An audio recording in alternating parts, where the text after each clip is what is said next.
Do this when he pulls away and acts distant. Hey, I'm Antia Boyd, Magnetize Your Man expert, married 8 years to my husband, Brody. Let's go ahead and dive right in. Number 5 is what I call do an analysis of the masculine energy. So what that means is I want to kind of break this down for you. So when when a man pulls away and he acts distant, part of the reasons can be because you're actually like so enamored with him. You're actually projecting onto him what you want him to be, right? Like he's this never expected, always wanted like miracle, and he would be such an incredible husband, and he's so hilarious and all the things, right? But what happens in the moment when we project something onto a man, we're deleting all the things that he's not, that we don't know about him. So when you do a masculine energy analysis, you actually see all the things that he never even showed, or that he maybe doesn't have developed. You know what I mean? So for example, so you could go on a date, or maybe you were even talking to this guy and dating this guy, right? And maybe he has like a very strong, like what we call warrior, right? So he just is really good at working. He's very accomplished. He's a CEO of his company, or whatever. He's a doctor, lawyer, whatever, right? So okay, cool. But then you don't really feel like he was really embodied, right? So he's like a really hard worker, but actually, if I feel like into it, like his wild man wasn't really there, right? It's like kind of interesting, you know what I mean? He's actually not really trusting his masculinity. And so, wow, okay, excuse me. I must have said something true here, because when I sneeze, there's usually some truth here. And I think this is actually so true, because when I watched my husband's men, he worked with men for 10 years, I'm like, oh my gosh, this guy's not embodied. This guy's not embodied. This guy's not embodied. I don't even trust this guy. You know what I mean? Because there's no conviction, there's no certainty in his body when he speaks. He has like no edge. So when we say a man has an edge, which by the way, that causes polarity, that causes, positive tension, I call it. And that causes attraction and so on, right? Intrigue. But when a man doesn't have that, then what happens is, like, I don't really trust him. A woman doesn't really trust him, right? She's like, I can't really surrender to you because you can't really hold that. You know what I mean? You're not really embodied enough to hold my embodied self, if that makes sense. Now, another thing could be like, maybe you realize, wow, he's a very strong king. He really knows where he's headed. He has his vision. He knows how to delegate, but he's always so serious. He's actually not really funny, right? So where's the little boy? Where's the play? Where's the joy? Where's the spontaneity?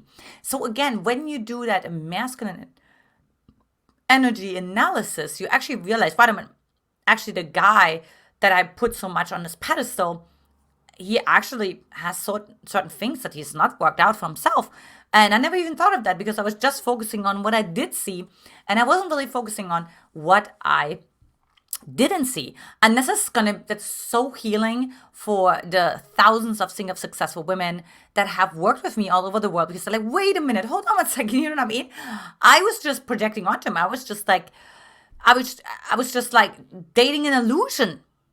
And I was just filling in the blanks. But actually, there's so many things that how he was not showing up, right?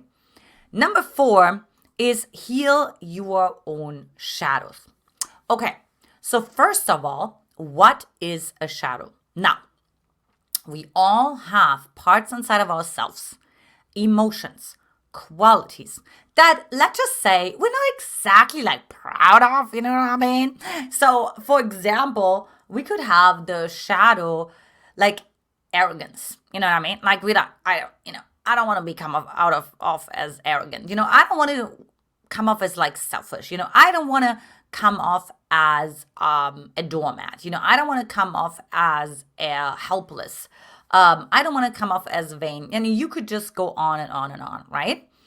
And it's really interesting, because I just talked to a woman yesterday, and I used the word bitch, because she actually had a lot of bitch energy, which is so funny because it startled her, right? And I'm like, she's like, wait, are you saying I'm a bit like, it's so funny because her words were like a doormat, right? But her energy was like a bitch. And of course, she had the energy of the bitch because she was resisting that inside of herself.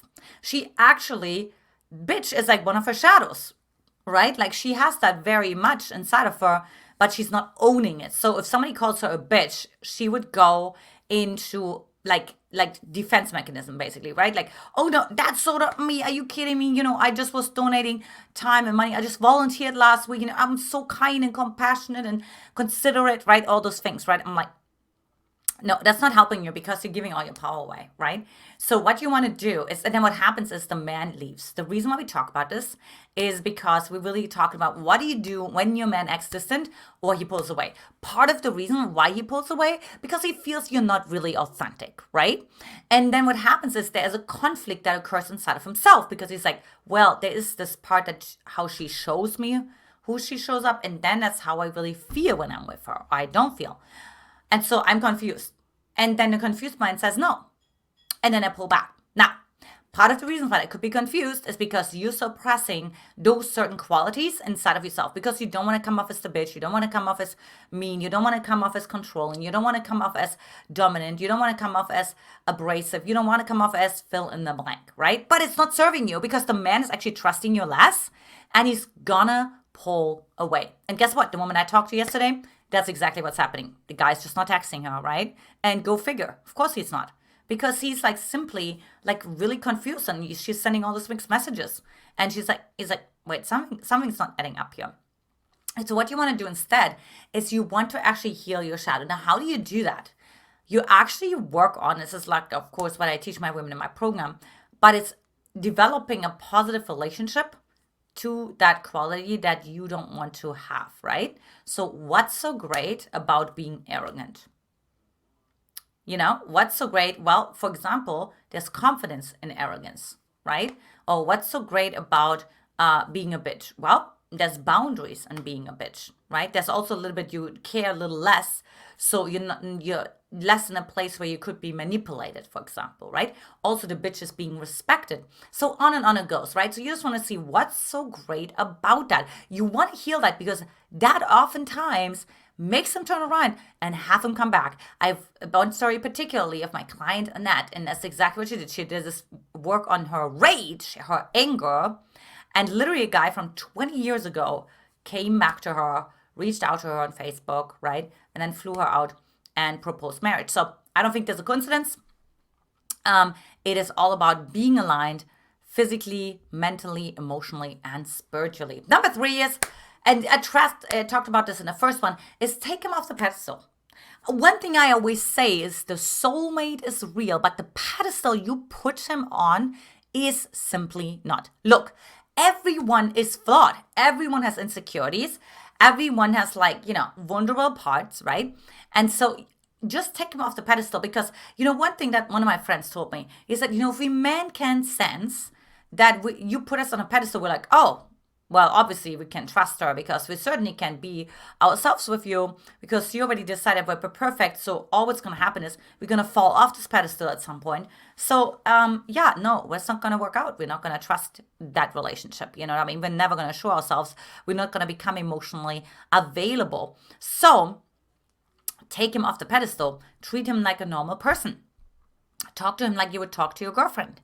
Right? And how you do that is you look actually like, where are some vulnerabilities? You know what I mean? I don't know. I've never met his family. I don't even know what he's all about. I've never met his friends, and, he's like very polished. I wonder there's something there. So it goes along a little bit with the analysis of the masculine energies inside of himself, himself, right?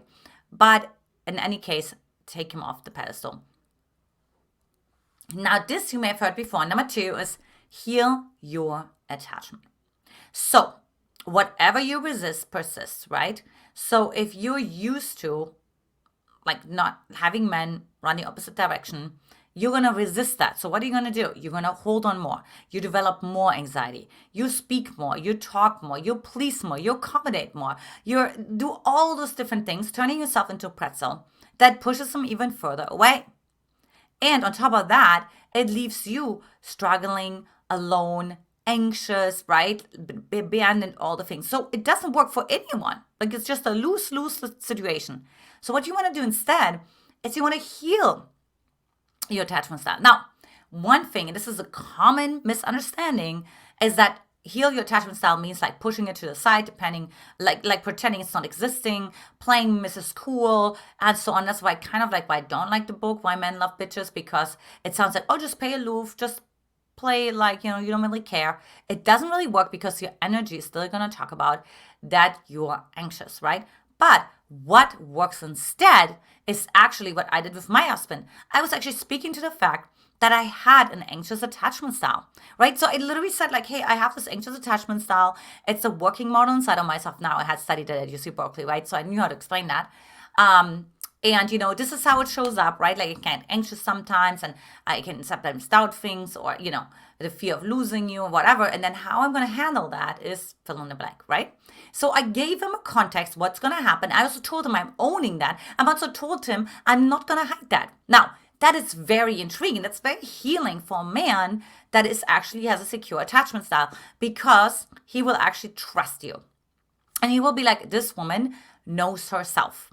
Because a secure attachment style, he doesn't expect you to be perfect. He's not even afraid of vulnerable emotions. He's definitely not afraid of insecurities. But what he will respond to is if you're hiding. You know what I mean? If you're like pulling, like, you're like, if you're watering down things, trying to kind of distort things, right? Because you actually have all the shame around, all the story around what he's going to think about it. No, you actually show up authentically, because that costs so much trust in my husband and so much authenticity that he ended up proposing marriage to me only like 7.5 to 8 months later. Now, one thing that I really love to focus on is, number one, is how did everything start? So once upon a time, you were actually showing up confident, right? Once upon a time, you were actually showing up who you really are. But then you started to become anxious. You started to become attached. You started to be over analysis paralysis, right? And then you start to act weird. And now the man is pulling away and acting distant, right? Because, maybe you got angry because he didn't have time for you, and then you backpedaled and you sent mixed messages and all those things, right? So what you want to focus on is like, how did things start? Like, how can I get back to this place inside of myself where I felt like confident, right? Where I felt like true to myself, right? Where I was like carefree, where I really trusted myself, where I was speaking my truth, right? Where I was like evenly paced, where I was attending, my Pilates class, where I made my friends my priority, where I was not going out of my way, right? Versus like, that's all the things that you're doing now. You cancel all the things, you accommodate to him. So go back to that, come back to that energy, because that energy he was attracted to, right? So if you find that back in yourself, like, he will be re-attracted to you. Now, if you haven't yet, make sure to take my free love quiz at getlovequiz.com to get the relationship you want fast, or simply click the link in the description and comments below. And hello, next I highly recommend watching the 5 signs a man deeply loves and adores you by clicking to the right here or in the description. Lots of love to you, ladies, and I will talk to you in the next video. Take care. Bye-bye.